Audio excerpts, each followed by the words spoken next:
the U.S. just slapped tariffs as high as 145% on Chinese imports, and China responded with a 125% hit of their own. This isn't just a trade dispute anymore. It's a full-scale tariff war. And if you're in a product-based business, especially as a small importer, you're standing right in the crossfire. Let's be real, many businesses barely survived COVID. Some shut down during the pandemic. Others made it through, only to face inventory issues, supply chain chaos, and rising costs post-COVID. Now, just as some entrepreneurs are starting to rebuild momentum, this new wave of tariffs threatens to knock them off balance again. Worse yet, many businesses were caught off guard. Some have shipments already in transit, others have paid orders just sitting, waiting to ship, at newly increased rates that could wipe out their profits. I've been importing and wholesaling for over 30 years, and I've seen disruptions before, but this one's different. Because when tariffs spike this fast, the price hikes, delays, and fallout hit small importers the hardest, and they hit fast. In this video, I'll break down what's happening with U.S. China tariffs right now, how this impacts your business, even if you're not importing directly, and what steps you can take right now to protect your margins and stay ahead. And make sure you stick around until the end, because I'll also share what I'm personally doing right now to protect my business from getting crushed by these new tariffs. Welcome to Smart Money Vids, where we turn 33+ years of real-world experience into strategies that actually work. Let's dive in.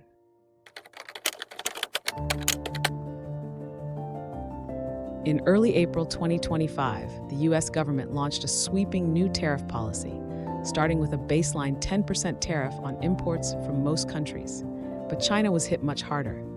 On April 2nd, the U.S. imposed a 34% reciprocal tariff on Chinese imports, added on top of existing duties, bringing the total to approximately 54%. China responded just days later, announcing its own 34% tariff on all U.S. imports, effective April 10th. These were the retaliatory measures that set the next stage of the conflict in motion.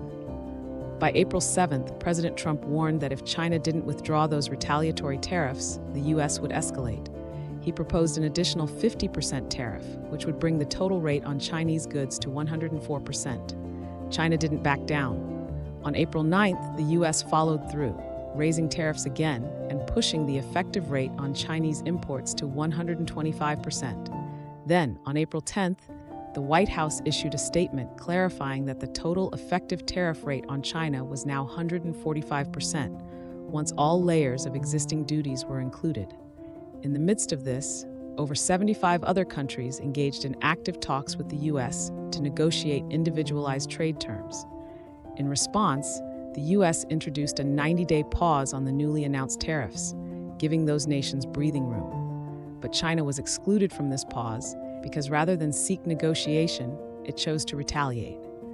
That strategic move effectively removed China from any short-term relief and pushed the trade war to a new level. On April 12th, China escalated further, raising its tariffs on U.S. goods from 84% to 125%. Cementing what many now call the most aggressive trade standoff in recent history. While the rest of the world moved toward dialogue, the U.S. and China doubled down, leaving importers and small businesses caught in the middle of a global economic storm.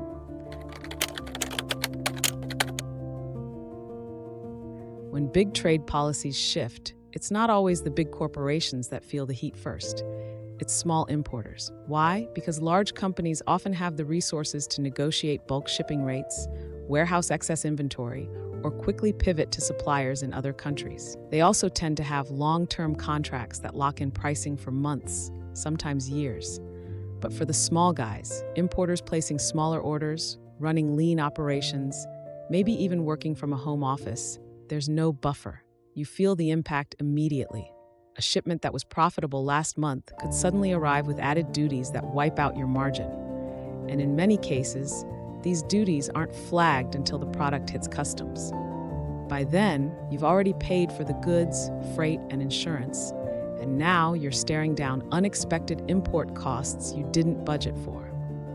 It's like trying to steer a speedboat through a storm while the big cargo ships ride it out with stabilizers. And here's the thing. Even if you don't import directly, your costs can still creep up if you're buying from U.S. suppliers who now have to adjust for increased prices on materials, packaging, or ingredients sourced from overseas. The squeeze happens fast, and the ones who aren't prepared get hit the hardest. This isn't just about tariffs on finished goods or raw materials. It's about the ripple effect across the entire global supply chain. Think about it.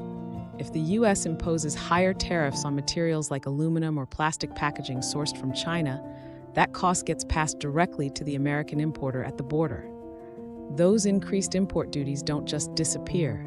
They push up the overall cost of manufacturing, packaging, and ultimately, the price of finished goods. And as prices rise, demand often drops, especially for non-essential products. That leaves small importers stuck with expensive inventory that's harder to move, while trying to maintain relationships with buyers who are also watching their budgets. And here's where things could get worse. If tensions between the U.S. and China continue to escalate, we could see further retaliatory moves, restrictions, delays at ports, or even additional rounds of tariffs on more product categories. That's how trade wars spiral. And historically, when uncertainty dominates global trade, small businesses are the first to get squeezed out, especially those dependent on overseas sourcing or tight profit margins. This moment isn't just about reacting. It's about reassessing your position and asking, how vulnerable is my business to forces completely outside my control? Because the truth is, we may only be seeing the beginning of the storm. So if you're a small importer, wholesaler, or product-based business owner, what should you be doing right now? First, don't panic, but don't wait either. Tariffs don't always cause damage overnight, but if you wait too long to adjust, you'll be reacting instead of preparing. Start by reviewing your current supply chain. Where are your products or raw materials coming from? If they originate in China, you need to find out whether they're on the updated tariff list and what those new duty rates look like. Second, talk to your suppliers and freight forwarders. Ask if they expect delays, price changes, or new paperwork requirements. This gives you a clearer picture before that next shipment lands with surprise import duties. Third, start looking at alternative sources. You don't need to overhaul your entire business today, but smart operators are already researching manufacturers in countries like Mexico, Colombia, Brazil, India, and even US-based options. And if you're buying wholesale from US distributors, ask where they're sourcing from. If their costs go up, yours probably will too. This is also the time to review your pricing. Can you adjust your margins slightly now to avoid a bigger shock later? Can you bundle or reposition your offer to maintain perceived value even as costs shift? Smart businesses don't just react to change. They pivot before it hits.